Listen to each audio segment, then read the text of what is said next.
Ya, seperti biasa setiap Sabtu dan Minggu kami telah merangkum beberapa pertanyaan warganet seputar COVID-19 dalam segmen Tanya Dokter dan kita sudah bergabung melalui sambungan Zoom dengan Dr. Sindiawati Pujiadi yang merupakan dokter spesialis gizi klinik. Selamat sore Dr. Cindy.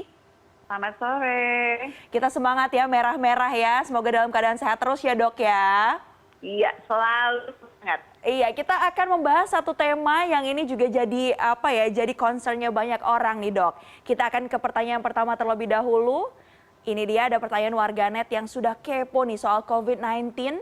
Yang pertama dari Sofyan Al Syarif. Dia bilang, dokter mau tanya, kalau stres saya itu sukanya makan camilan manis. Apakah itu baik untuk kesehatan? Apalagi kan lagi masa pandemi ya dok ya. Kesehatan harus jadi yang nomor satu. Silakan dijawab dokter. Pertanyaan dari Sofyan yang juga mewakili banyak warganet nih dok. Iya, memang kadang-kadang kalau kita lagi kayaknya pengen makan terus ya. Akan tetapi biarpun kita kayaknya mau makan, mesti pakai akal sehat. Oke. Kalau makannya manis melulu, tentu saja membuat berat badan kita naik. Oke. Memang karbohidrat itu juga akan membantu untuk menurunkan stres. Tapi yang kita mesti pilih adalah karbohidrat yang kompleks. Misalnya roti gandum. Kenapa? Karbohidrat itu akan membantu juga supaya ada satu zat yang namanya triptofan yang akan membantu untuk kita menurunkan stres itu. Dianya jadi lebih bisa masuk ke dalam otak. Nah, triptofan itu merupakan asam amino. Jadi dia merupakan protein yang ada di makanan kita. Makanya kadang-kadang kita rasa pengen makan karbohidrat, tapi tolong milihnya jangan yang manis-manis, nanti bonusnya gemuk. Nah, kalau gemuk, resiko kita, berat badan kita itu membuat jadi turun. Sedangkan baik, tetap naik. Oke, Dokter Cindy, berarti untuk makanan-makanan manis lah paling tidak gitu yang bisa dimakan, contohnya apa saja dok yang baik untuk dikonsumsi?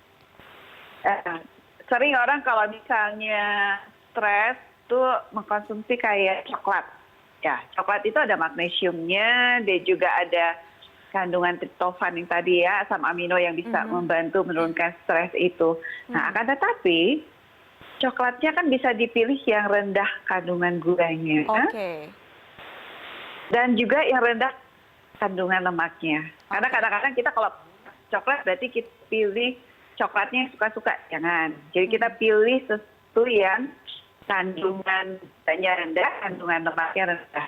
Dan bisa maksimal berapa itu dok? Maksimal dok? Kadarnya dalam sekali asupan gitu dok? Nggak bisa dikatakan berapa minyaknya, karena tetap ada kalori di situ. Jadi kalau misalnya kita hanya satu potong aja udah cukup, sudah jangan banyak-banyak karena tetap ada kandungan kalori juga di situ. Dan kalau misalnya coklatnya mau dikombinasikan, nggak ada salahnya misalnya kita kombinasikan dengan kacang-kacangan. Sehingga penyerapan daripada coklat tersebut menjadi lebih pelan. Atau kalau misalnya dikombinasi sama sayuran atau buah, rada aneh sih ya. Tapi mungkin sesudahnya kita konsumsi itu juga akan membantu penyerapannya lebih lambat. Oke, baik. Berarti artinya diizinkan untuk makan makanan manis kalau memang sudah stres sekali, tapi harus diperhatikan juga kadarnya yang kita masukkan ke dalam tubuh kita ya dokter. Iya, jumlahnya. Siap jumlahnya. Siap, kita ke pertanyaan selanjutnya dokter.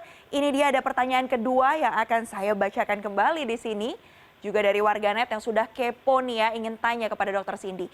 Dokter, apakah baik jika kita mengonsumsi makanan di saat sedang stres? Dan mungkin saya boleh tambahkan, aturannya seperti apa dok kalau kita konsumsi suatu makanan agar tidak berlebihan? Ya, jadi tetap kalau kita stres terus pengennya makan. Kalau yang tadi pengennya yang manis kan. Ya, kalau ini rasanya pengennya makan. Nah, nggak ada salahnya untuk makanan yang kita konsumsi itu tetap bergizi lengkap dan seimbang. Misalnya karbohidratnya kita ambil dari sesuatu yang kompleks, roti gandum. Atau kalau mau kentang, kulitnya kita ikut sertakan. Atau kalau mau nasi, kita pilih yang nasi merah.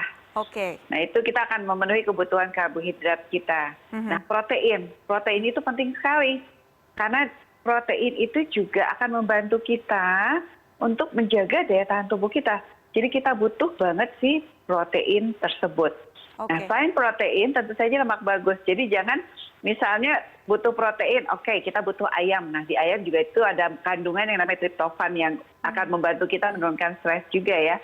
Jadi jangan digoreng-goreng. Jadi bisa mungkin kita batasi yang digoreng. Misalnya kita panggang atau kita bikin sup dan ditambah dengan sayur-sayuran, ditutup dengan buah. Itu akan membuat makanan yang kita konsumsi itu bergizi lengkap dan seimbang dan akan bonusnya daya tahan tubuh kita naik karena kan kita butuh semua nutrisi tersebut untuk menjaga daya tahan tubuh kita.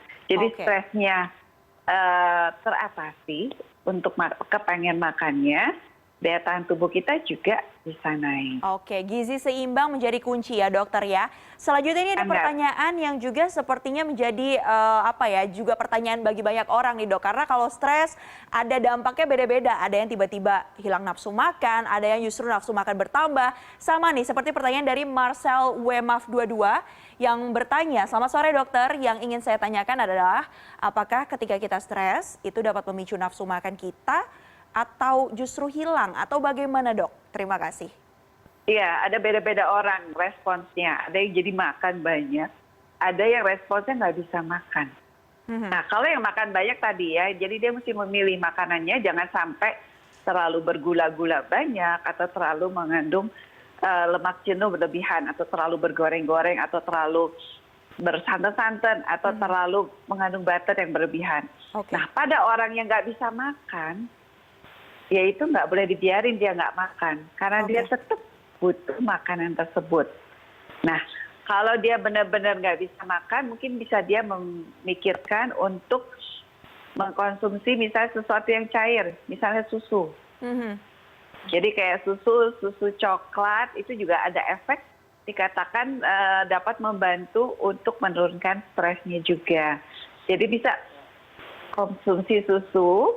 Tapi yang berikutnya makan tetap mesti ada makan. Kalau nggak daya tahan tubuh kita turun.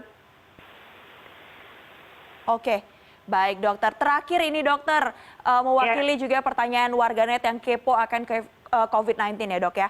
Dok, di masa pandemi seperti ini pastinya gizi seimbang juga menjadi penting. Nah dokter sebagai dokter spesialis gizi klinis nih dok, asupan apa saja yang penting untuk kita perhatikan untuk menghindarkan kita dari virus corona ini, dok?